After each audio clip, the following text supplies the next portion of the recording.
Welcome to কনসেপসিয়া Politika.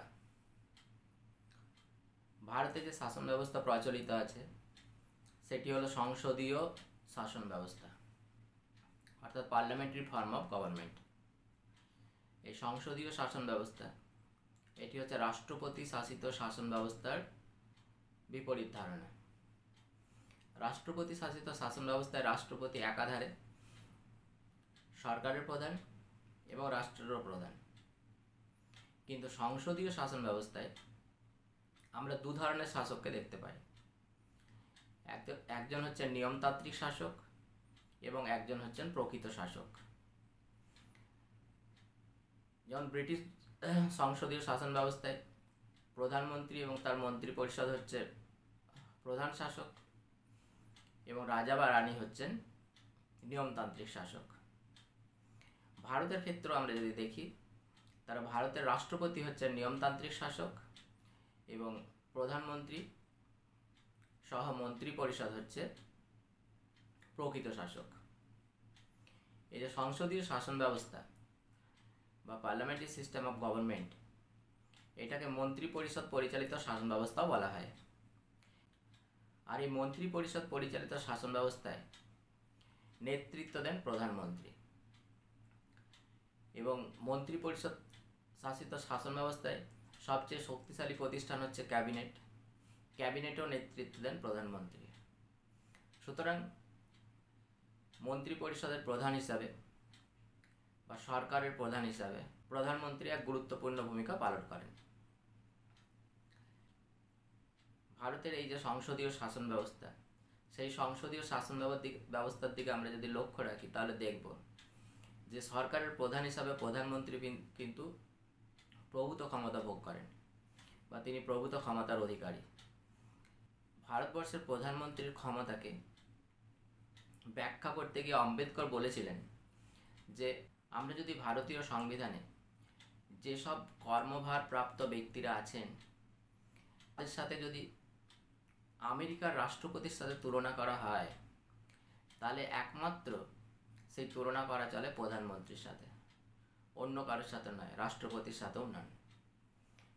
ভারতের এই প্রধানমন্ত্রীর এই প্রভূত ক্ষমতার প্রতি ইঙ্গিত করে ডক্টর আম্বেদকর বলেছিলেন, if any functionary under our constitution is to be compared with the US president, he is the prime minister and not the president. অর্থাৎ এই কথা থেকে পরিষ্কার যে আম্বেদকর যেটা বলতে চাইলেন যে ইউএসের প্রেসিডেন্টের সাথে যদি কোনো একজন কর্মভারপ্রাপ্ত ব্যক্তি যাদের আমাদের সংবিধানে উল্লেখ আছে তাদের সাথে যদি তুলনা করা হয়, তাহলে তিনি অবশ্যই প্রধানমন্ত্রী, তিনি আমাদের রাষ্ট্রপতি নন। অর্থাৎ কথাটার মধ্যে তিনি সংসদীয় শাসন ব্যবস্থায় যে সরকারের প্রধান হচ্ছেন প্রধানমন্ত্রী, মূলত দেশের প্রধান শাসকও হচ্ছেন প্রধানমন্ত্রী, এটাই ইঙ্গিত করেছেন। আর দ্বিতীয়ত তিনি যে কতটা ক্ষমতার অধিকারী সেটাও কিন্তু উল্লেখ করেছেন এই কথাটির মধ্যে। কেন আমরা জানি যে ইউএসের যে প্রেসিডেন্ট, সেই প্রেসিডেন্ট অর্থাৎ ইউএসএতে কী আছে, আমেরিকা যুক্তরাষ্ট্রে আছে রাষ্ট্রপতি শাসিত শাসন ব্যবস্থা এবং রাষ্ট্রপতি শাসিত শাসন ব্যবস্থায় রাষ্ট্রপতি হচ্ছেন সরকারের প্রধান এবং রাষ্ট্রের প্রধান। আর রাষ্ট্রপতি সরাসরি জনগণের দ্বারা নির্বাচিত হন, তিনি কিন্তু আইনসভা দ্বারা নির্বাচিত হন না। সুতরাং তিনি আইনসভার কাছে জবাবদিহি করতে বাধ্য থাকেন না, তিনি বাধ্য থাকেন জনগণের কাছে তার কাজের জন্য জবাবদিহি করতে। আর দ্বিতীয়ত যে ক্যাবিনেট ইউএসের রাষ্ট্রপতি শাসিত শাসন ব্যবস্থায় যে ক্যাবিনেট, সেই ক্যাবিনেট কি না, সেই ক্যাবিনেটের যারা সদস্য, সেই সদস্যরা হচ্ছে রাষ্ট্রপতির কিন্তু অধস্তন কর্মচারী মাত্র, তার সমগোত্রীয় নয়। সুতরাং রাষ্ট্রপতি সেখানে কিন্তু প্রভূত ক্ষমতা ভোগ করেন। ভারতবর্ষের ক্ষেত্রেও প্রধানমন্ত্রী সরকারের চালক হিসাবে বা সরকারের নিয়ন্ত্রক হিসাবে প্রধানমন্ত্রীও কিন্তু প্রভূত ক্ষমতা ভোগ করেন। সংবিধানের 53 ধারায় বলা হয়েছে যে the executive power of the country is vested in the president and is exercised by the president either directly or through officers subordinate to him in accordance with the constitution। অর্থাৎ দেশের বা রাষ্ট্রের যে প্রশাসনিক ক্ষমতা, সেই প্রশাসনিক ক্ষমতা কার হাতে ন্যস্ত করা হলো? প্রেসিডেন্টের হাতে, রাষ্ট্রপতির হাতে। তিনি সরাসরি বা প্রত্যক্ষভাবে এটি ভোগ করবেন, কিংবা তিনি তার অধীনস্থ যারা কার্যনির্বাহী আধিকারিক আছেন তাদের দ্বারা কিন্তু তিনি এই ক্ষমতা ভোগ করতে পারেন সংবিধান মেনে। তাহলে 53 নম্বর ধারায় রাষ্ট্রপতিকে প্রশাসনিক সমস্ত ক্ষমতা দেওয়া হলো, অর্থাৎ সমস্ত ক্ষমতায় কার হাতে ন্যস্ত করা হলো? রাষ্ট্রপতির হাতে। কিন্তু 74-এর 1 নম্বর ধারায় আবার বলে দেওয়া হলো যে there shall be a council of ministers with the prime minister at the head to aid and advise the president, and who shall in the exercise of his power act in accordance with such advice। অর্থাৎ এখানে কি বলা হলো? 53 ধারায় বলা হলো যে প্রশাসনিক সমস্ত ক্ষমতা রাষ্ট্রপতির হাতে ন্যস্ত করা হলো। আবার 74-এর 1 নম্বর ধারায় এটা পরিষ্কার বলে দেওয়া হলো যে তিনি এই ক্ষমতাটি ভোগ করবেন কার পরামর্শ অনুযায়ী? না, প্রধানমন্ত্রীর নেতৃত্বাধীন মন্ত্রী পরিষদের পরামর্শ অনুযায়ী। অর্থাৎ মন্ত্রী পরিষদের পরামর্শ অনুযায়ী, এবং সেই মন্ত্রী পরিষদের নেতৃত্বে থাকবেন প্রধানমন্ত্রী। সুতরাং রাষ্ট্রপতিকে এখানে পরিষ্কারভাবে কি করা হয়েছে? না, একজন নিয়মতান্ত্রিক শাসক হিসাবে উপস্থিত করা হয়েছে। অর্থাৎ রাষ্ট্রপতি হচ্ছেন একজন নিয়মতান্ত্রিক শাসক। সমস্ত ক্ষমতা, অর্থাৎ রাষ্ট্রের যে প্রকৃত ক্ষমতা, প্রশাসনিক বা সরকারের যে প্রকৃত ক্ষমতা, সেই ক্ষমতাটা 74-এর 1 নম্বর ধারা অনুযায়ী ন্যস্ত করা হলো প্রধানমন্ত্রী এবং মন্ত্রী পরিষদের হাতে।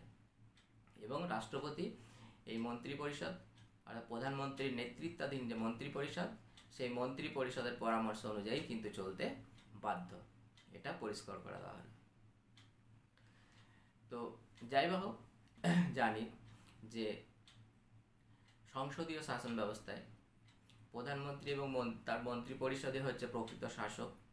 সুতরাং সরকারের প্রধান হিসাবে প্রধানমন্ত্রী কিন্তু প্রভূত ক্ষমতা ভোগ করেন। তবে সংবিধানে সেভাবে কিন্তু নির্দিষ্ট করে উল্লেখ করে দেওয়া হয়নি যে প্রধানমন্ত্রীর কী কী কাজ থাকবে বা কী কী ক্ষমতা তিনি ভোগ করবেন। শুধু 78 নম্বর ধারায় প্রধানমন্ত্রীর 3টি অবশ্য পালনীয় কর্তব্য উল্লেখ করা হয়েছে। অর্থাৎ তিনি এই 3টি কর্তব্য পালন করতে বাধ্য থাকবেন। কী কী সেই কর্তব্যগুলো? 78 নম্বর ধারায়, অর্থাৎ আর্টিকেল 78-এ কী বলা হলো? না, 78-এ বলা হলো, it shall be the duty of the prime minister, number A, to communicate to the president all decisions of the council of ministers relating to the administration of the affairs of the union and proposals for legislation.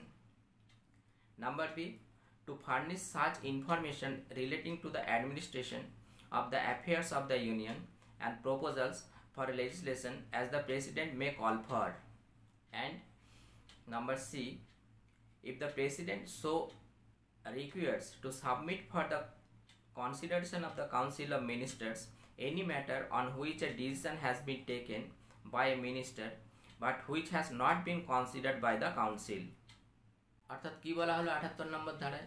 না, 78 নম্বর ধারায় বলা হলো যে মন্ত্রী পরিষদে গৃহীত প্রশাসনিক সকল সিদ্ধান্ত এবং আইন সম্পর্কিত যে কোনো প্রস্তাব অবশ্যই প্রধানমন্ত্রী রাষ্ট্রপতিকে জানাতে বাধ্য থাকবেন। দ্বিতীয়ত কি? না, কেন্দ্রীয় প্রশাসন এবং আইন সম্পর্কে কোনো প্রস্তাব সম্পর্কে কোনো তথ্য যদি রাষ্ট্রপতি পেতে চান, তাহলে প্রধানমন্ত্রী সেই তথ্য রাষ্ট্রপতিকে সরবরাহ করতে বাধ্য থাকবেন। আর তৃতীয়ত কি? তৃতীয়ত হচ্ছে যে কোনো মন্ত্রী যদি এমন কোনো সিদ্ধান্ত নিয়ে থাকেন যে সিদ্ধান্তটি মন্ত্রী পরিষদের আলোচনা করে গ্রহণ করা হয়নি, তখন রাষ্ট্রপতি প্রধানমন্ত্রীকে বাধ্য করতে পারেন যে সেই প্রস্তাবটি, অর্থাৎ মন্ত্রী যে প্রস্তাবটি গ্রহণ করেছেন সেটি মন্ত্রিসভায় আলোচনা করার জন্য। তাহলে এই 3টি যে ক্ষমতা বা এই 3টি, একদিক দিয়ে রাষ্ট্রপতির ক্ষমতা, আবার অন্য দিক দিয়ে হচ্ছে এগুলো প্রধানমন্ত্রীর কর্তব্য। 78 নম্বর ধারায় এটা কিন্তু পরিষ্কার করে বলে দেওয়া হলো। এখানে একটা কথা পরিষ্কার যে এই যে 3টে ক্ষমতা রাষ্ট্রপতিকে দেওয়া হলো 78 নম্বর ধারায়, এই ক্ষমতাগুলো প্রয়োগ করার জন্য রাষ্ট্রপতিকে কিন্তু কোনো কারোর পরামর্শ গ্রহণ করতে হয় না। অর্থাৎ 74 নম্বর ধারায় যেটা বলা হয়েছে, 74(1) নম্বর ধারায়, যে মন্ত্রী পরিষদের পরামর্শ অনুযায়ী চলতে বাধ্য থাকবেন রাষ্ট্রপতি, কিন্তু এই 78 নম্বর ধারা প্রয়োগের ক্ষেত্রে কিন্তু মন্ত্রী পরিষদের কোনো পরামর্শের প্রয়োজন হয় না। এই ক্ষমতা তার স্বেচ্ছাধীন ক্ষমতা। রাষ্ট্রপতিকে এরকম কোনো ডিসক্রিশনারি পাওয়ার অর্থাৎ স্বেচ্ছাধীন ক্ষমতা কিন্তু দেওয়া হয়নি সংবিধানে। রাজ্যপালের ক্ষেত্রে যেমন 163 নম্বর ধারায় পরিষ্কারভাবে বলে দেওয়া হয়েছে যে রাজ্যপালের স্বেচ্ছাধীন ক্ষমতা সম্পর্কে, এবং এটা বলে দেওয়া হয়েছে যে রাজ্যপাল স্ববিবেচনা প্রসূত যে সিদ্ধান্ত বা যে ক্ষমতা প্রয়োগ করবেন সেটি তার স্বেচ্ছাধীন ক্ষমতার মধ্যে পড়বে। কিন্তু রাষ্ট্রপতির ক্ষেত্রে সংবিধানে এরকম কোথাও উল্লেখ করা হয়নি। তবে এই 78 নম্বর ধারা যে ক্ষমতাগুলো রাষ্ট্রপতিকে দেওয়া হলো সেইটা কিন্তু রাষ্ট্রপতির স্বেচ্ছাধীন ক্ষমতারই নামান্তর। অর্থাৎ কেন না, এক্ষেত্রে এই ক্ষমতাগুলো প্রয়োগ করার ক্ষেত্রে রাষ্ট্রপতিকে কিন্তু কারোর সাথে কোনো পরামর্শ করতে হয় না, এটা তিনি স্ববিবেচনা অনুযায়ী করতে পারেন। এদিকে কী হচ্ছে না, এইগুলোই হচ্ছে 18 নম্বর ধারায় যে 3টি কথা বলা হলো ABC, তো এইগুলো হচ্ছে প্রধানমন্ত্রীর অবশ্য পালনীয় কর্তব্য, যেগুলো সংবিধানে উল্লেখ আছে পরিষ্কারভাবে। এরপর সরকারের প্রধান হিসাবে, অর্থাৎ সরকারের প্রধান হিসাবে বিভিন্ন ক্ষেত্রে তিনি এক গুরুত্বপূর্ণ ভূমিকা পালন করেন। কি কি ভূমিকা পালন করেন? যেমন মন্ত্রী পরিষদের সংগঠক হিসাবে, সংখ্যাগরিষ্ঠ দলের নেতা হিসাবে, লোকসভার নেতা হিসাবে, ক্যাবিনেটের নেতা হিসাবে, রাষ্ট্রপতির প্রধান পরামর্শদাতা হিসাবে, সরকারের প্রধান হিসাবে, জাতীয় নেতা হিসাবে, পরিচালক বা পরিদর্শক হিসাবে, পররাষ্ট্রনীতির নির্ধারক হিসাবে এবং জোটের নেতা হিসাবে। তাহলে প্রথম পয়েন্টে কি হচ্ছে না, মন্ত্রী পরিষদের সংগঠক হিসাবে প্রধানমন্ত্রীর ভূমিকা। মন্ত্রী পরিষদের সংগঠক হিসাবে প্রধানমন্ত্রীর ভূমিকা অতি গুরুত্বপূর্ণ। কেন? মন্ত্রী পরিষদ গঠনে প্রধান ভূমিকা পালন করেন প্রধানমন্ত্রী। লোকসভার নির্বাচনের পর লোকসভায় যে দল সংখ্যাগরিষ্ঠতা অর্জন করে সেই দলের নেতা বা নেত্রীকে রাষ্ট্রপতি প্রধানমন্ত্রী হিসাবে নিযুক্ত করেন। এরপর প্রধানমন্ত্রী যাদের যাদের নাম সুপারিশ করেন তাদেরকে অন্যান্য মন্ত্রী হিসাবে রাষ্ট্রপতি নিয়োগ করেন। তাহলে অন্যান্য মন্ত্রী কারা হবেন, কারা কি মন্ত্রী হবেন, মন্ত্রী পরিষদের সংখ্যা কত হবে, এসবই নির্ধারণ করেন প্রধানমন্ত্রী। অর্থাৎ প্রধানমন্ত্রীর ইচ্ছানুসারেই তা হয়। আমরা জানি এখন আমাদের সংসদীয় শাসন ব্যবস্থায় 3 ধরনের মন্ত্রী আছেন। প্রথম হচ্ছে ক্যাবিনেট মন্ত্রী, দ্বিতীয়ত হচ্ছে রাষ্ট্রমন্ত্রী, স্বাধীন দায়িত্বপ্রাপ্ত এবং রাষ্ট্রমন্ত্রী। আগে 3 ধরনের ছিলেন, ক্যাবিনেট মন্ত্রী, রাষ্ট্রমন্ত্রী এবং উপমন্ত্রী। এখন উপমন্ত্রী নেই, দুভাগে ভাগ করা হয়েছে। একটা হচ্ছে স্বাধীন দায়িত্বপ্রাপ্ত রাষ্ট্রমন্ত্রী এবং রাষ্ট্রমন্ত্রী। তাহলে কারা ক্যাবিনেট মন্ত্রী হবেন, কারা রাষ্ট্রমন্ত্রী স্বাধীন দায়িত্বপ্রাপ্ত হবেন, আবার কারা রাষ্ট্রমন্ত্রী হবেন, এসবই নির্ধারণ করেন কিন্তু আমাদের প্রধানমন্ত্রী ঠিক করেন। এবং কাকে কোন পদে যোগ্য বলে তিনি মনে করবেন তাকে সেই মন্ত্রী পদে তিনি রাখবেন। এটা সবই নির্ভর করে প্রধানমন্ত্রীর ইচ্ছার উপর। এখানে কিন্তু রাষ্ট্রপতির কোনো রকম কোনো সিদ্ধান্ত কার্যকরী হয় না। প্রধানমন্ত্রী যাদের নাম সুপারিশ করবেন রাষ্ট্রপতি তাদেরকেই কিন্তু নিয়োগ করবেন সেই মন্ত্রী হিসাবে। মন্ত্রী পরিষদ কত বড় হবে অর্থাৎ কতজন সদস্য থাকবেন তাও ঠিক করবেন প্রধানমন্ত্রী।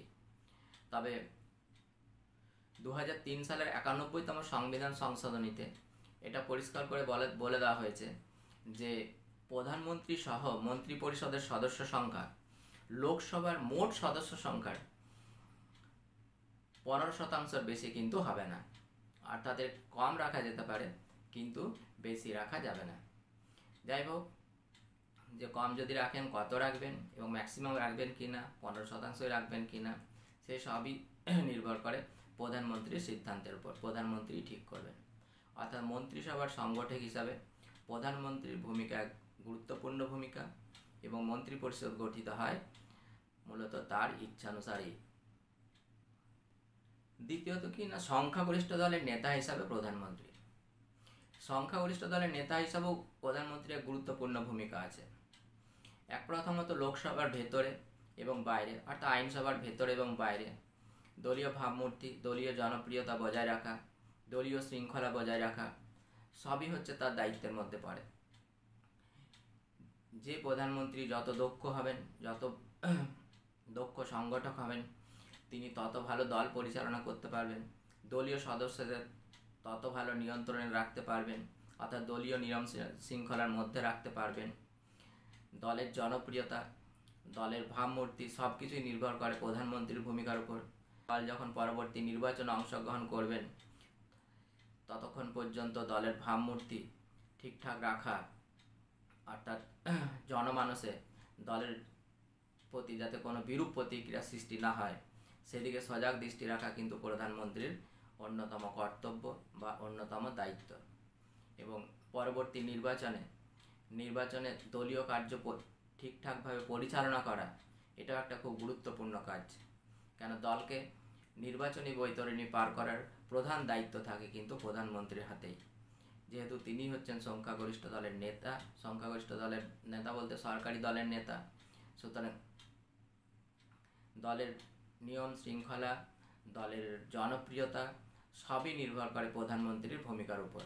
প্রধানমন্ত্রী কী ধরনের গুরুত্বপূর্ণ ভূমিকা পালন করছেন, কতটা ভূমিকা পালন করতে পারছেন, এই সবের উপরেই কিন্তু দলের ভবিষ্যৎ নির্ভর করে। দল যদি ঠিকমতো চালনা করা না যায়, দলে যদি ছিন্ন বিচ্ছিন্ন হয়ে যায়, দলীয় শৃঙ্খলা যদি ভঙ্গুর হয়ে যায়, তাহলে কিন্তু কী হবে, পরবর্তী নির্বাচনে কিন্তু জিতে আসা খুব মুশকিল হয়ে যাবে। সুতরাং দলকে ঠিকঠাক পরিচালনা করা, দলকে নিয়ম শৃঙ্খলায় আবদ্ধ রাখা এবং সকল সদস্যকে, দলের যারা নেতৃস্থানে ব্যক্তিত্ব আছেন তাদের সকলকে ঠিকঠাক মতো করে চালনা করা, এটা কিন্তু প্রধানমন্ত্রীর একটা অন্যতম গুরুত্বপূর্ণ দায়িত্ব বা কর্তব্য। তৃতীয়ত কি না, লোকসভার নেতা হিসাবে প্রধানমন্ত্রী। লোকসভার নেতা হিসাবেও কিন্তু প্রধানমন্ত্রীকে গুরুত্বপূর্ণ ভূমিকা পালন করতে হয়। কেন, লোকসভায় নিজের দলের যে সদস্যরা আছেন তারা কি বিষয়ে স্বাধীনভাবে মত প্রকাশ করবেন বা কোন কোন মতামত ব্যক্ত করবেন, এসবই নির্ধারণ করে দেন কিন্তু প্রধানমন্ত্রীর ইচ্ছার উপরে তা নির্ভর করে।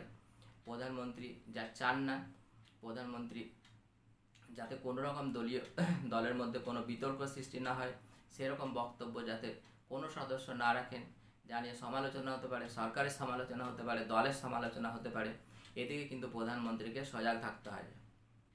এছাড়া লোকসভায় কোন বিল আসবে, কোন বিলের উপর বা কোন বিষয়ের উপর কতক্ষণ বক্তব্য রাখা যাবে, কত সময় ধার্য করা যাবে, এসবই নির্ধারণ করার অধ্যক্ষ। কিন্তু অধ্যক্ষ নির্ধারণ করলেও এসবই নির্ধারিত হয় প্রধানমন্ত্রীর পরামর্শ অনুসারে।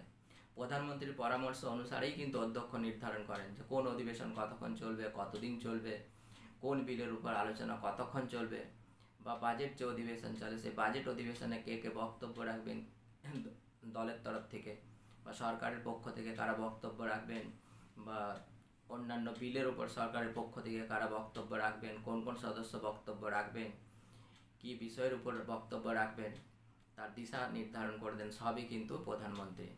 সুতরাং লোকসভার নেতা হচ্ছেন প্রধানমন্ত্রী, অর্থাৎ লোকসভার নেতা হিসাবে কিন্তু প্রধানমন্ত্রীকে এইসব গুরুত্বপূর্ণ দায়িত্বগুলো কিন্তু পালন করতে হয়। এছাড়া কোনো মন্ত্রী যখন কোনো প্রশ্নের উত্তর দিয়ে গিয়ে, বিরোধীদের প্রশ্নের উত্তর দিয়ে গিয়ে যদি চাপে পড়ে যান বা বিপদে পড়ে যান যাকে বলি, সেই বিপদ থেকে মুক্ত করা বা চাপ মুক্ত করাও হচ্ছে প্রধানমন্ত্রীর কাজ। নেতার সেই বিপর্যস্ত অবস্থা থেকে সেই নেতাকে কিন্তু প্রধানমন্ত্রী উদ্ধার করেন। নেক্সট, ক্যাবিনেটের নেতা হিসাবে প্রধানমন্ত্রী, অর্থাৎ মন্ত্রিপরিষদ পরিচালিত যে শাসন ব্যবস্থা বা পার্লামেন্ট বা সংসদীয় শাসন ব্যবস্থা, এই সংসদীয় শাসন ব্যবস্থা বা মন্ত্রিপরিষদ পরিচালিত শাসন ব্যবস্থাকে আরেকটা বলা হয় ক্যাবিনেট শাসিত শাসন ব্যবস্থা। আর এই ক্যাবিনেটের নেতৃত্ব দেন কে না প্রধানমন্ত্রী। ক্যাবিনেট হচ্ছে সরকারের সবচেয়ে শক্তিশালী প্রতিষ্ঠান, অর্থাৎ সব গুরুত্বপূর্ণ দপ্তরগুলোকে নিয়ে ক্যাবিনেট গঠিত হয়। প্রায় 25 জন ক্যাবিনেট মন্ত্রী আছেন ভারতে, অর্থাৎ 25টি গুরুত্বপূর্ণ দপ্তর, যেমন রেল, প্রতিরক্ষা, অর্থ, স্বরাষ্ট্র, কৃষি, এইসবগুলো ইত্যাদি, অর্থ, এই গুরুত্বপূর্ণ দপ্তর এইগুলোকে নিয়ে হয় ক্যাবিনেট। ক্যাবিনেটের নেতৃত্ব কে দেন না ক্যাবিনেটের নেতৃত্ব দেন কিন্তু প্রধানমন্ত্রী। আর সরকারের প্রধান চালিকা শক্তি হচ্ছে এই ক্যাবিনেট, আর ক্যাবিনেটের প্রধান চালক হচ্ছেন প্রধানমন্ত্রী। তাহলে ক্যাবিনেটের নেতা হিসাবে গুরুত্বপূর্ণ ভূমিকা পালন করেন কিন্তু প্রধানমন্ত্রী। এই জন্য ইংল্যান্ডের প্রধানমন্ত্রীকে সামনে রেখে লর্ড মরলে বলেছিলেন যে প্রাইমাস ইন্টারফেয়ার্স আর ফার্স্ট এমং ইকুয়ালস, অর্থাৎ প্রধানমন্ত্রী হচ্ছেন কি না প্রধানমন্ত্রী হচ্ছেন সমগোত্রীয় বা সমপর্যায়ভুক্ত ব্যক্তিদের মধ্যে অগ্রগণ্য। ভারতের ক্ষেত্রে একই কথা প্রযোজ্য, অর্থাৎ ক্যাবিনেট যারা সদস্য আছেন তাদের মর্যাদার দিক দিয়ে সবাই সমান, প্রধানমন্ত্রী সমানই প্রায়, কিন্তু তাদের মধ্যে অগ্রগণ্য অর্থাৎ নেতৃত্বস্থানীয় আছেন কে না প্রধানমন্ত্রী। প্রধানমন্ত্রী নেতৃত্ব দেন প্রধানমন্ত্রী। আর ক্যাবিনেটের সিদ্ধান্ত মূলত সরকারের প্রধান সিদ্ধান্ত। ক্যাবিনেটই সরকার পরিচালনা করে, সরকার কীভাবে কতটা জনপ্রিয়তা অর্জন করবে কি করবে না, বা কতটা জনমুখী হবে, জনগণের কাছে কতটা গ্রহণযোগ্য হবে এই সরকার, এই দল, সেই সবের নিয়ন্ত্রণকর্তা হচ্ছে ক্যাবিনেট। এবং ক্যাবিনেটকে নিয়ন্ত্রণ করেন কিন্তু প্রধানমন্ত্রী, কারণ এখানে তিনি নেতৃত্ব দেন, ক্যাবিনেটের তিনি নেতা। সুতরাং ক্যাবিনেটের নেতা হিসাবে গুরুত্বপূর্ণ ভূমিকা পালন করতে হয় প্রধানমন্ত্রীকে। নেক্সট হচ্ছে রাষ্ট্রপতির প্রধান পরামর্শদাতা হিসাবে প্রধানমন্ত্রী, অর্থাৎ সরকারের সাথে, সংসদের সাথে বা ক্যাবিনেটের সাথে যে সম্পর্ক রক্ষা হয় রাষ্ট্রপতির, এই সম্পর্কটা রক্ষা করেন কিন্তু প্রধানমন্ত্রী। অর্থাৎ সরকারের সমস্ত সিদ্ধান্ত, ক্যাবিনেটের সিদ্ধান্ত, সমস্ত কিছুই কার মাধ্যমে রাষ্ট্রপতি জানতে পারেন? প্রধানমন্ত্রীর মাধ্যমে। আবার রাষ্ট্রপতি যদি কিছু বার্তা দিতে চান ক্যাবিনেটকে বা সরকারকে, তাহলে তিনি কার মাধ্যমে দেবেন? প্রধানমন্ত্রীর মাধ্যমেই দেবেন। এবং 78 নম্বর ধারায় তো বলেই দেওয়া হয়েছে পরিষ্কার করে, যেটা আগে আলোচনা করলাম, যে প্রধানমন্ত্রীর কতগুলো আবার অবশ্য পালনীয় কর্তব্য আছে। অর্থাৎ রাষ্ট্রপতিকে পরামর্শ দেওয়ার জন্য এগুলো রাষ্ট্রপতি যদি এই বিষয়ে জানতে চান, তাহলে অবশ্যই কি না প্রধানমন্ত্রী এগুলো জানাতে বাধ্য থাকেন, অর্থাৎ কিছু বাধ্যতামূলক পরামর্শ দিতে কিন্তু বাধ্য প্রধানমন্ত্রী। সুতরাং রাষ্ট্রপতির পরামর্শ বা প্রধান পরামর্শদাতা হচ্ছেন প্রধানমন্ত্রী। প্রধানমন্ত্রীর মাধ্যমে রাষ্ট্রপতির সাথে ক্যাবিনেটের, রাষ্ট্রপতির সাথে সরকারের সম্পর্ক রক্ষা হয় বা তথ্য আদান প্রদান হয়। সমস্ত কিছু সরকারের গৃহীত সিদ্ধান্ত বা আইনসভায় কোন আইন প্রণীত হতে চলেছে, সেই সমস্ত বিষয়ে কিন্তু রাষ্ট্রপতিকে অবহিত করেন প্রধানমন্ত্রী।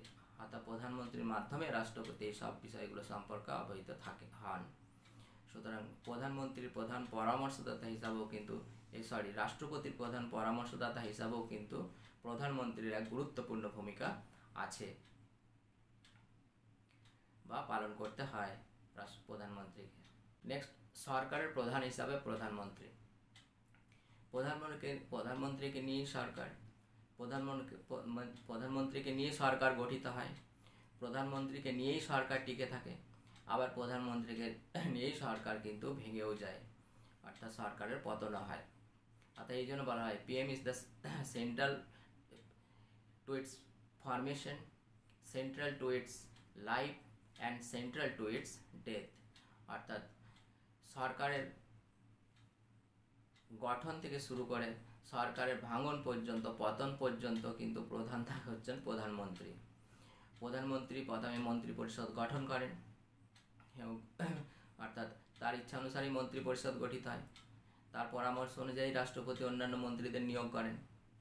আর প্রধানমন্ত্রী যদি চান যে লোকসভা ভেঙে দিতে, তাহলে তিনি কিন্তু রাষ্ট্রপতিকে বলতে পারেন লোকসভা ভেঙে দেওয়ার জন্য। অর্থাৎ তখন কি না রাষ্ট্রপতি যদি লোকসভা ভেঙে দেন, মানে সরকারেরও পতন হলো। অর্থাৎ সরকারের পতন কার ইচ্ছা অনুসারে হচ্ছে? প্রধানমন্ত্রীর ইচ্ছা অনুসারেই কিন্তু হচ্ছে। অর্থাৎ প্রধানমন্ত্রী যদি চান তাহলে তিনি সরকারও কিন্তু ভেঙে দিতে পারেন। অর্থাৎ সরকার তিনি যেমন গড়েন তেমন সরকার তার ইচ্ছা অনুসারে যেমন রান করে, আর সরকার কিন্তু তার ইচ্ছা অনুসারে আবার ভেঙেও যেতে পারে। অর্থাৎ সরকারের প্রধান হিসাবে প্রধানমন্ত্রীর যে এক গুরুত্বপূর্ণ ভূমিকা আছে তা কিন্তু অস্বীকার করার কোনো উপায় নেই। কেন, প্রধানমন্ত্রী সরকার গঠন করেন, আবার ইচ্ছা করলে তিনি রাষ্ট্রপতিকে সরকার ভেঙেও দিতে বলতে পারেন, অর্থাৎ লোকসভা ভেঙে দিতে বলতে পারেন। লোকসভা ভেঙে দেওয়া মানেই সরকারের পতন হলো। সরকার টিকে থাকতে গেলে তো লোকসভাতে সংখ্যাগরিষ্ঠতা প্রমাণ করতে হবে।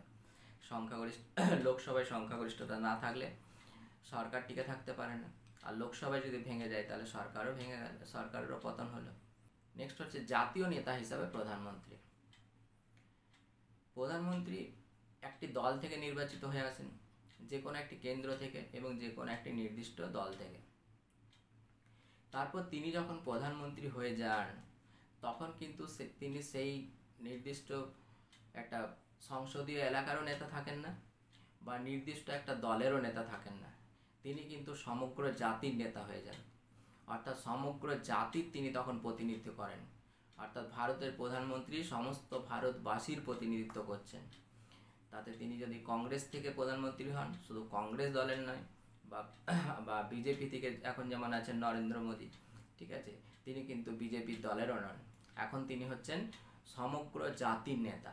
অর্থাৎ সমগ্র জাতির ভালো মন্দ দেখা, সমগ্র জাতি যাতে সুখে শান্তিতে থাকে, সমস্ত জনগণের শিক্ষা, স্বাস্থ্য বা অন্যান্য যে বেসিক ডিমান্ডগুলো থাকে, চাহিদা মানুষের, ঠিক আছে, সেগুলো যাতে কীভাবে পূরণ করা যায়, সমস্ত মানুষ যাতে তার সংবিধান প্রদত্ত স্বাধীনতা, অধিকার এগুলো ভোগ করতে পারে, সমস্ত জায়গায় যাতে আইনের অনুশাসন ঠিকমতো প্রতিষ্ঠিত হয়, এই সবই লক্ষ্য রাখা কিন্তু প্রধানমন্ত্রীর দায়িত্ব। এগুলোকে ঠিকঠাক কার্যকরী করাও কিন্তু প্রধানমন্ত্রীর একটা প্রধান দায়িত্ব। এছাড়া ভূমিকম্প হলো, খরা হলো, বন্যা হলো, এইসব সম্পর্কে তিনি বক্তব্য রাখেন। তার বক্তব্যের দিকে সবাই তো কিন্তু চেয়ে থাকে। বা কোনো মহামারী হলো, যেমন এই কিছুদিন আগে করোনার মতো এক মহামারী রোগের সম্মুখীন হয়েছিলাম আমরা, তাহলে তখন সবাই কিন্তু চেয়ে আছে যে প্রধানমন্ত্রী কি বলছেন, প্রধানমন্ত্রী কি স্টেপ নিচ্ছেন, অর্থাৎ কোন পদক্ষেপ প্রধানমন্ত্রী নিচ্ছেন, প্রধানমন্ত্রী কি করতে বলছেন, এগুলো শোনার জন্য যেন আমরা অপেক্ষা করে থাকতাম। তেমনি এইসব সমস্ত ক্ষেত্রে এই জাতীয় বিপর্যয় যাই বা হোক না কেন, সমস্ত ক্ষেত্রে কি বা কোথাও যদি যুদ্ধ লেগে যায় একটা দেশের সাথে ভারতবর্ষের, তাহলে তখনও কিন্তু কি না, এই প্রধানমন্ত্রীর বক্তব্যই কিন্তু খুব গুরুত্বপূর্ণ। সমস্ত জনগণ কিন্তু অপেক্ষা করে থাকে যে প্রধানমন্ত্রী কি বলছেন, প্রধানমন্ত্রী জাতিকে কি আশ্বাস দিচ্ছেন।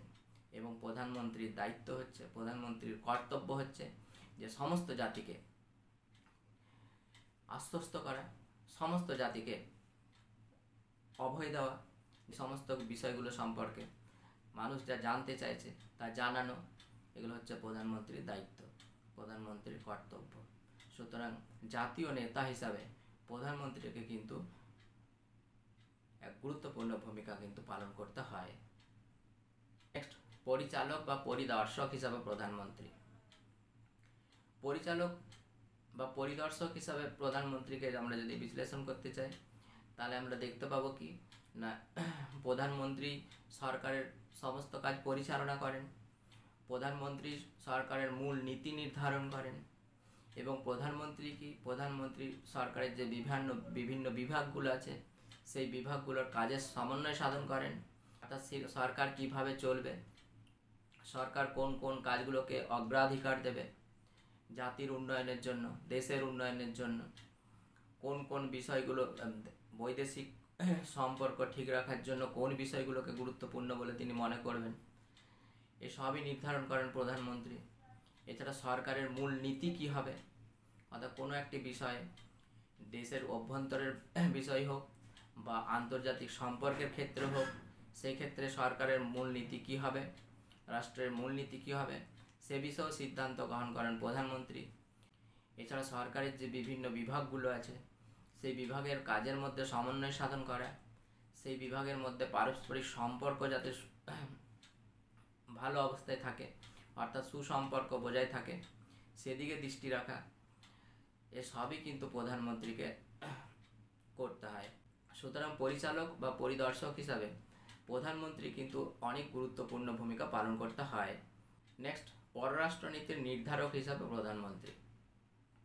পররাষ্ট্রনীতি বা বিদেশ নীতির প্রধান নির্ধারক হচ্ছেন প্রধানমন্ত্রী।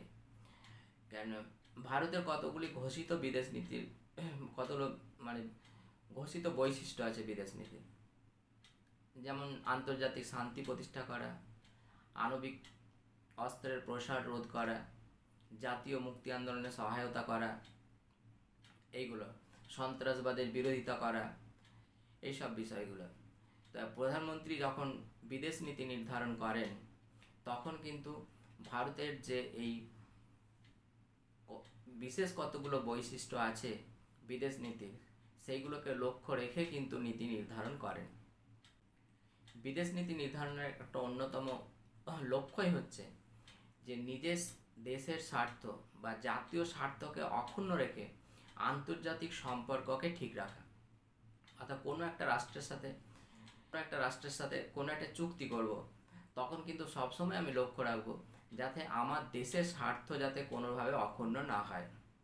তাহলে এই বিষয়ে সজাগ দৃষ্টি রেখে বা এই বিষয়ে সতর্ক থেকে কিন্তু বিদেশ নীতি নির্ধারণ করতে হয়। এই বিদেশ নীতি নির্ধারণের ক্ষেত্রে এই জন্যে প্রধানমন্ত্রীর একটা গুরুত্বপূর্ণ ভূমিকা কিন্তু থাকে। জোটের নেতা হিসাবে প্রধানমন্ত্রী। বর্তমানে আমরা জানি যে জোটের রাজনীতি বা যে সরকার গঠিত হয় মোটামুটি সেটা জোট সরকার বা কোয়ালিশন গভর্নমেন্ট। অর্থাৎ কোয়ালিশন গভর্নমেন্ট কখন হয়, কোনটাকে আমরা কোয়ালিশন গভর্নমেন্ট বলি বা জোট সরকার, যে যখন লোকসভায় কোনো একটা দল এককভাবে সংখ্যাগরিষ্ঠতা অর্জন করতে না পারে, তখন বেশ কিছু দল মতাদর্শাবলম্বী বা যাদের লক্ষ্য আউটপুটটা মোটামুটি এক, তাদের সবাই মিলে একটা জোট গঠন করে সরকার গঠন করে। তবে সবসময় যে সংখ্যাগরিষ্ঠতা অর্জন করতে না পারলেই জোট গঠন হবে তাও নয়। কেন, বর্তমানে এনডিএ জোট দুবার যে সরকার গঠন করেছে, একক মেজরিটি পেয়েছে, তবু জোট কিন্তু আছে এনডিএর। আমরা যদি দেখি যে বর্তমান ভারতে জোট রাজনীতি একটা কাম্য ব্যবস্থা হিসেবে গড়ে উঠেছে। সেই প্রথম জোট গঠন হয়েছিল মোরারজি দেশাই সরকারের সময়। তারপরে 1998 সালে এনডিএ জোটকে পেলাম। এটি ছিল 28টি দলের জোট। এনডিএ হচ্ছে ন্যাশনাল ডেমোক্রেটিক অ্যালায়েন্স, অর্থাৎ বিজেপির নেতৃত্বাধীন কতগুলি দলের জোট। তারপরে 2004 সালে ইউপিএ জোট গড়ে ওঠে কংগ্রেসের নেতৃত্বাধীন, অর্থাৎ ইউনাইটেড প্রোগ্রেসিভ অ্যালায়েন্স। এটা ছিল 20টি দলের জোট। এই জোটটা 2013 সাল পর্যন্ত ছিল, 2023 সাল পর্যন্ত। 2023 সালের পর এই জোট কিন্তু ভেঙে যায়। 2023 সালের পর ইন্ডিয়া জোট গঠিত হয়। ইন্ডিয়া জোটের পুরো কথাটি হচ্ছে, ইন্ডিয়ার মানেটি হচ্ছে Indian national developmental inclusive alliance. এইগুলো হচ্ছে জোট।